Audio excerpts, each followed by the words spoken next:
kondisi rumah Bapak Pipin yang korbannya putra anak yang ketiga, anak perempuan, runtuh tertimpa pohon pete. Ini warga pada melihat di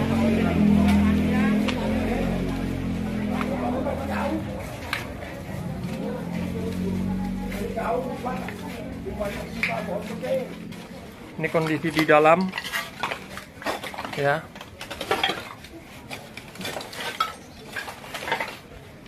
Ini lokasi tempat jenazah ditemukan, ada bekas-bekas darahnya. Nah, ini lokasi jenazah anak Pak Pipin yang nomor 3, yang perempuan. Ini kondisinya seperti ini.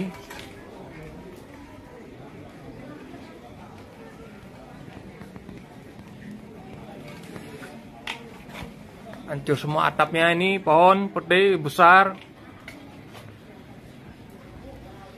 Ini kondisi tempatnya, lokasinya adalah Komplek Karang Indah RT 4 RW 7 Kelurahan Kadu Merak.